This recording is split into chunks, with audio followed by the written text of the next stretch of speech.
సింహాద్రిక పద్మమ్మతో నీ మాటలు వింటూ ఉంటే నువ్వు బిడ్డతో వేరే కాపురం పెట్టించేలాగా ఉన్నావు అని సింహాద్రి అంటుంటే, నువ్వు చాలా మంచి మాటే అన్నావు అయ్యా.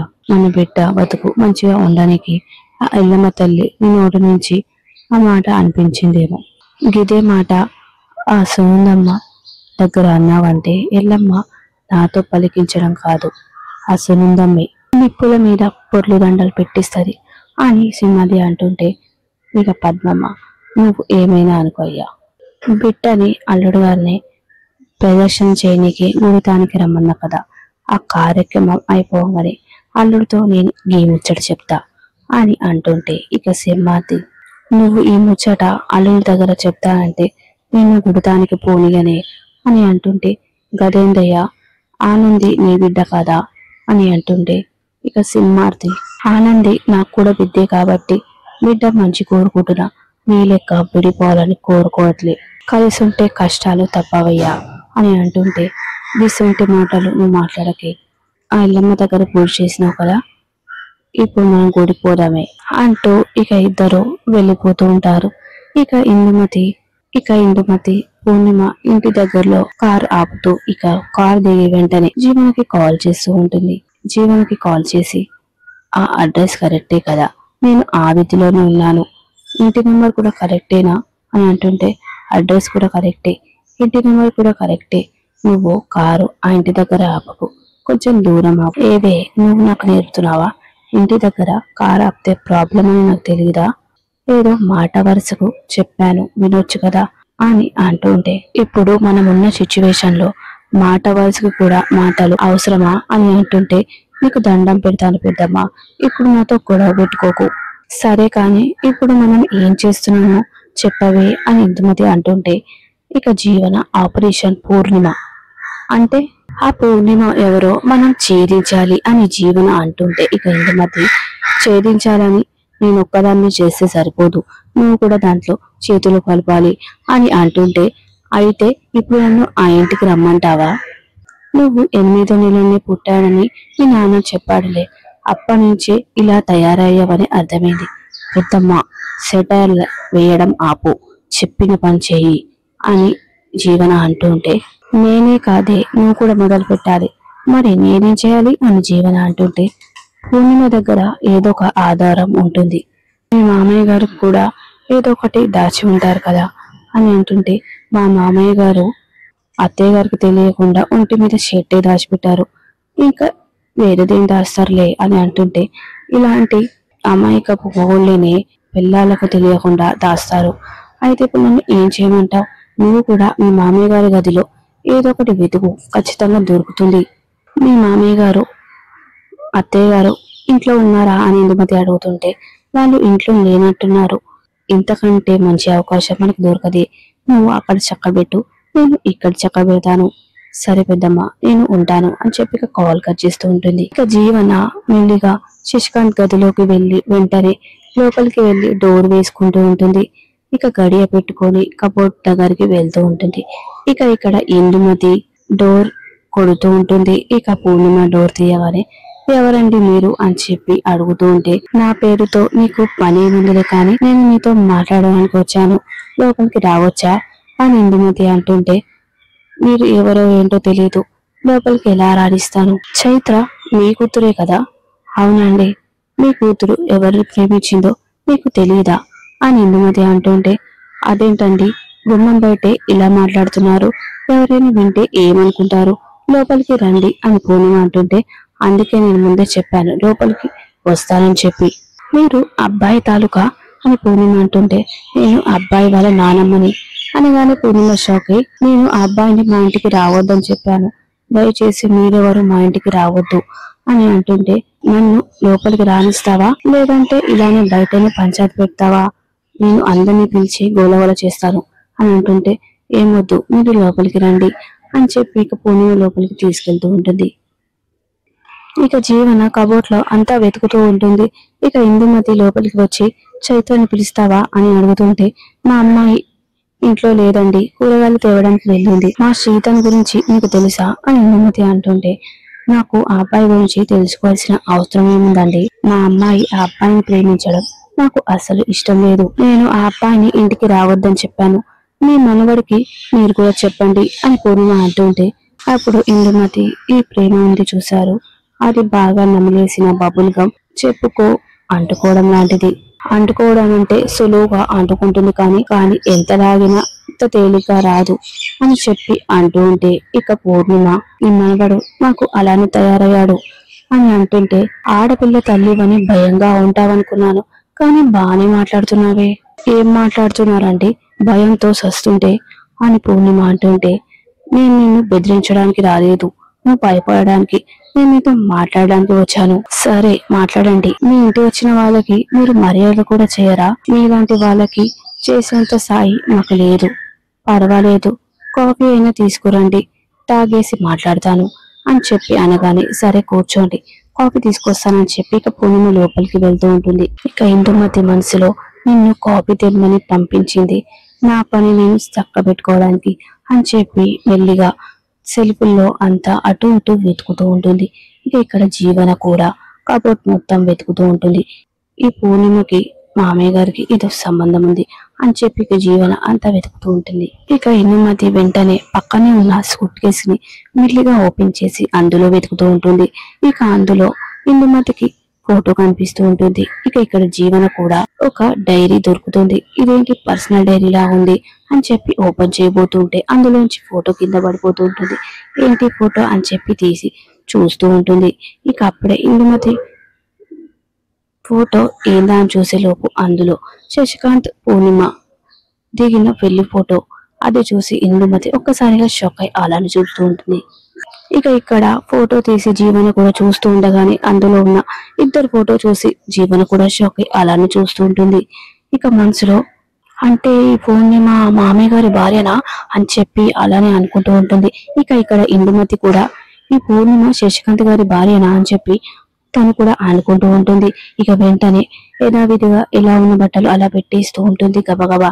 ఇక వెంటనే జీవన ఆ ఫోటోని కొంగు లోపల దాచిపెట్టుకుంటూ ఉంటుంది. ఇక ఇక్కడ ఇందుమతి కూడా కొంగు లోపల ఫోటో దాచిపెట్టుకొని మెల్లిగా ఏం తెలియనట్టుగా వచ్చి కూర్చుంటూ ఉంటుంది. అప్పుడే ఇక పూర్ణిమ కాఫీ తీసుకొని వస్తూ ఉంటుంది. ఈ కాఫీ తీసుకోండి అని అనగానే బతికితే అతకదంటారు, ముందు మనం పిల్లల ప్రేమ విషయం గురించి మాట్లాడుకుందాం అని అంటుంటే నాకు ఆ ప్రేమ ఇష్టం లేదు, మీరు ఆ ప్రేమ గురించి మాట్లాడడానికి వచ్చుంటే దయచేసి ఇక్కడి నుంచి వెళ్ళండి అని అనగానే సరే అయితే నేను వెళ్తాను అని చెప్పి వెంటనే లేచి అక్కడి నుంచి వెళ్ళిపోతూ ఉంటుంది. ఇక అది చూసిన పూర్ణిమ ఎందుకు వచ్చినట్టు ఎందుకు వెళ్ళిపోయినట్టు అని మనసులో అనుకుంటూ ఉంటుంది. ఇక జీవన వెంటనే ఫోటోలు తీసుకుని గబగబా బయటికి పరిగెత్తుకుంటూ వెళ్తుంటే అప్పుడే ఇక ఆనంది ఎదురు పడుతూ ఉంటే ఒక్కసారిగా జీవన ఆనందిని గుద్దేస్తూ ఉంటుంది. ఇక ఆ ఫోటో కింద పడిపోతూ ఉంటుంది. ఏంటి జీవన ఎందుకు అలా గబగబా ఉరుక్కుంటూ వస్తున్నావు అని ఆనంది అంటుంటే అది అది అని చెప్పి జీవన అంటుంటే అదేంటి ఆ ఫోటో కింద పడిపోయింది ఏంటి ఏంటి ఆ ఫోటో అని చెప్పి ఆనంది మెల్లిగా ఆ ఫోటో తీసి చూడబోతుంటే ఇది గనుక ఆ ఫోటో చూస్తే తనకి నిజం తెలిసిపోతుంది అని చెప్పి వెంటనే ఆ ఫోటోని లాగేసుకుంటూ ఉంటుంది. ఆ ఫోటో నన్ను ఒకసారి చూడని జీవన, నా ఫోటో నా దగ్గర ఉండకుంటే నీ దగ్గర ఉంటుందా? ఇది నా ఫోటో అని అంటుంటే అది నీదా? ఏది ఇలా ఇవ్వు చూస్తాను అని అంటుంటే ఏమొద్దు, ఆ ఫోటో సంగతి పక్కన పెట్టు, నువ్వేంటి ఇలా ముస్తాబయ్యావు అని అంటుంటే గుడి దగ్గర చిన్న పూజ ఉందని అమ్మ చెప్పింది. ఆదిత్య గారు నేను వెళ్తున్నా, అయితే బావగారు ఎక్కడ అని చెప్పి ఏం తిరిగినట్టు అడుగుతుంటే బయట ఉన్నారు అని చెప్పి ఆనంది అంటూ ఉంటుంది. నువ్వు కూడా వస్తావా అని ఆనంది అంటుంటే నాకు వేరే పని ఉందిలే ఆనంది, నువ్వు వెళ్ళు అని చెప్పి కంగారుగా అక్కడి నుంచి పైకి వెళ్తూ ఉంటుంది. ఇక ఆనంది జీవన ఏంటి ఇంత కంగారు పడుతుంది, అయినా ఏ మనిషి మీదైనా సరే ఒకసారి అనుమానం వస్తే అనుమానం మళ్ళీ వస్తూనే ఉంటుందిలే, సరే అని చెప్పి అక్కడి నుంచి వెళ్ళిపోతూ ఉంటుంది. ఇక జీవన వెంటనే ఆ ఫోటో తీసి ఇది వెంటనే పెద్దమ్మకు పంపించాలి అని చెప్పి ఫోటో తీస్తూ ఉంటుంది. ఇక ఇందుమతి కూడా ఆ ఫోటోని తీసి జీవనకి పంపిస్తూ ఉంటుంది. ఇక జీవన ఆ ఫోటోని తీసి రెండు ఫోటోలు ఒకేలా ఉన్నాయి అని చెప్పి అనుకుంటూ వెంటనే నేను పెద్దమ్మని కలవాలి అని చెప్పి అక్కడి నుంచి వెళ్ళిపోతూ ఉంటుంది. ఇక ఇక్కడ ఆనంది ఆదిత్య ఇద్దరు పూజకి గుడిలోకి వస్తూ ఉంటారు. ఇక గుడిలో పూజ జరుగుతూ ఉంటుంది. ఇక పంతులు గారు ఆదిత్యతో మీరిద్దరు భార్యాభర్తలు ప్రదక్షిణ చేయాలి అని అనగానే సరే అని ఆనంది అంటుంటే మామూలుగా చేయకూడదు మరి ఎలా చేయాలి అని అంటుంటే మీ శివం కోసం మీ అత్తయ్య మామయ్య గారు ఈ పూజ చేపిస్తున్నారు. అందుకే వాళ్ళు తెచ్చిన చీర మీదే మీరు ఆ ప్రదక్షిణ చేయాలి. మళ్ళీ ఆ చీరనే కట్టుకోవాలి అని చెప్పడంతో ఆదిత్య ఇవన్నీ ఎందుకు అత్తయ్య గారు అని అంటుంటే మీ క్షేమం కోసమే చేస్తున్నాం, మీ మంచి కోసమే చేస్తున్నాం అల్లుడు గారు. ఏ శుభకార్యం చేసినా అది చక్కగా అయితలేదు, ఏ పని చేసినా అది సక్రమంగా అయితలేదు. ఇంట్లో ఏదో ఒక ఆటంకం గొడవలు అవుతున్నాయి. అందుకే ఇలా జరగడానికి ఏదో దోషమని మాకు అనిపించింది. అందుకే ఎల్లమ్మ తల్లికి మొక్కి ఈ పూజ చేపిస్తున్నాను అల్లుడు గారు అని అంటుంటే ఇంట్లో జరిగే వాటికి దోషంతో సంబంధం ఏముంది అత్తయ్య గారు? ఏమానంది ఇవన్నీ నువ్వు నమ్ముతున్నావా అని అంటుంటే నేను నమ్ముతున్నాను ఆదిత్య గారు. మనం నడిపించడానికి ఒక మంచి శక్తి ఉన్నట్టే మనం ఆగిపోవడానికి ఒక చెడ్డ శక్తి కూడా ఉంటుంది కదా. మంచిని దైవం అన్నప్పుడు మరి చెడుని ఏమనాలి? అరిష్టమే కదా అనాలి. మన జాతకాలు మంచిగా లేనప్పుడు మన జీవితంలోకి వచ్చే మంచిని కష్టాలనేవి ఏదో ఒక రూపంలో వచ్చి అడ్డుకుంటాయి. మన కష్టాలని తొలగించే బాధ్యత భగవంతుడి మీద వేస్తూ మనం కోరుకున్న సంతోషాలని మొక్కుకుంటూ పూజ చేయాలి అని అంటుంటే ఇక ఆదిత్య కూడా ఆలోచిస్తూ ఉంటాడు. నమ్మకంతోని చేస్తే ఏదైనా జరుగుతుంది, ఇది కూడా నమ్మకంతోనే చేయాలి ఆదిత్య గారు అని అంటుంటే ఇప్పుడు నాకు పూర్తిగా నమ్మకం వచ్చింది. ఆనంది మీదో నమ్మకం నాదో నమ్మకం కాకూడదు, మీదొక ఆలోచన నాదొక ఆలోచన కూడా ఉండకూడదు. పద ఇద్దరం కలిసి ప్రదక్షిణ చేద్దాం అని అంటుంటే ఇక పద్మమ్మ సింహాది ఆనందపడుతుంటారు. ఇప్పుడు నాకు మీరు బాగా నచ్చారు బాబు, పదే పద్దాలు దగ్గర నుండి మనం పూజ చేయిద్దాం అని సింహాది అంటూ ఉంటారు. ఇక ఇద్దరు ఆదిత్య ఆనంది ఒకరినొకరు చేయి పట్టుకొని ఆ చీర మీదే నడుస్తూ ప్రదక్షిణలు చేస్తూ ఉంటారు. ఇక ప్రదక్షిణ చేసి అయిపోయాక పూజారి గారు వారిద్దరికి అక్షంతలు వేస్తూ ఉంటారు. మీరిద్దరు మీ అత్తయ్య మామయ్య దగ్గర ఆశీర్వాదం తీసుకోండి అని పంతులు గారు అంటుంటే ఇక ఆనంది ఆదిత్య ఇద్దరు ఆశీర్వాదం తీసుకుంటూ ఉంటారు. మీరు చల్లగా ఉండాలి పిల్ల పాపలతో అని పద్మమ్మ దీవిస్తూ ఉంటుంది. ఇక సింహాద్రి చల్లగా ఉండండి బిడ్డ అని చెప్పి దీవిస్తూ ఉంటారు. ఈ దోష నివారణ పూజ 3 రోజులు జరిపించే కార్యక్రమం. అది అయిపోయినాక మీరు ఇరుగురు మీ దాంపత్య జీవితాన్ని ప్రారంభించవచ్చు అని పంతులు గారు అంటుంటే ఇక ఇద్దరు నమస్కారం పెడుతూ ఉంటారు. ఇక ఇక్కడ ఇందుమతి జీవన ఇద్దరు ఒక దగ్గర కలుసుకుంటూ ఉంటారు. ఇక ఫోటోని పెట్టుకుని మాట్లాడుకుంటూ ఉంటారు. ఇక ఇందుమతి పూర్ణిమకి శశికాంత్ కి ఉన్న సంబంధం ఏంటో ఇప్పుడు మీకు అర్థమైందా అని అంటుంటే అందుకే ఆ ఫోటోలన్నీ ఎడిట్ చేసి మంచి ఫ్యామిలీ ఫోటోని తయారు చేశాను అని చెప్పి అంటూ ఉంటుంది. వీళ్ళు కలిసి ఉంటే ఇలానే ఉంటుంది ముగ్గురు అని చెప్పి అంటుంటే ఇక చూసావా పెద్దమ్మ, ఇన్ని రోజులు మనమే కిలాడీలు అనుకున్నాం, వీళ్ళు మనకంటే పెద్ద కిలాడీలు, అన్ని తెలిసి కూడా ఏం తెలియనట్టు నాటకాలు ఆడుతున్నారు. అంటే పూర్ణిమ శశికాంత్ భార్య అని కుట్టికి తెలుసు అంటావా? ఇవన్నీ చూసినాక నాకు ఒక క్లారిటీ వచ్చింది పెద్దమ్మ. ఏంటది? పూర్ణిమ గురించి మా అత్తయ్య గారికి మామయ్య గారికి ఆదిత్య గారికి తెలుసు. అందుకే వాళ్ళిద్దరు గొడవ పడుతుంటే వాళ్ళమ్మని వాళ్ళ నాన్నని ఆదిత్య గారు ఓదాస్తున్నారు. కానీ ఈ విషయం చైతన్యకి తెలియదు. అందుకే తనకు ఏ సంబంధం లేనట్టు ఉండడమే కాదు ఇప్పటి వరకు తనకి ఏ అనుమానం రాలేదు. ఆనందికి ఈ విషయం తెలియదు, ఎందుకంటే ఆనంది మా అత్తయ్య గారి పరువు పోయే పని చెయ్యదు. చైత్ర ఎవరు తెలియకుండానే తనకి ఉద్యోగం ఇచ్చింది.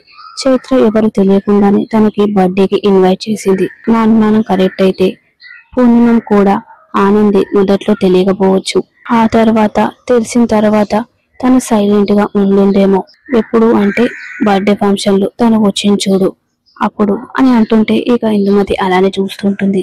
ఆ తర్వాతే పూర్ణిమ తీసుకొని పూర్ణిమ ఊరు వదిలి వెళ్ళిపోవాలనుకుంది.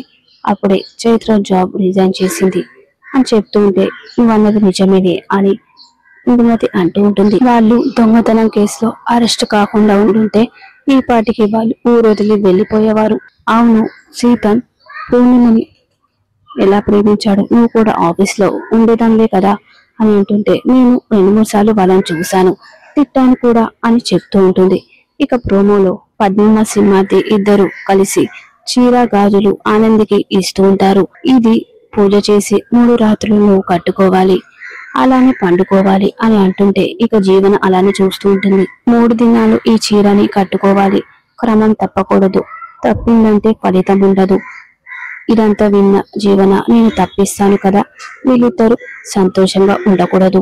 పొద్దుగాలే లేచి ఆ చీర మళ్ళీ పక్కన పెట్టి మళ్ళీ నైటు కట్టుకోవాలి. సరేనా బిడ్డ అని అంటుంటే సరే అమ్మా అని ఆనంది అంటుంటుంది. ఈ పూజ వీళ్ళు శోభనం చేయడానికి కదా, వీళ్ళు సంతోషంగా ఉండడానికి కదా చేపిస్తున్నావు, అది నేను ఎలా ఆపుతానో చూడు అని మనసులో అనుకుంటూ ఉంటుంది జీవన.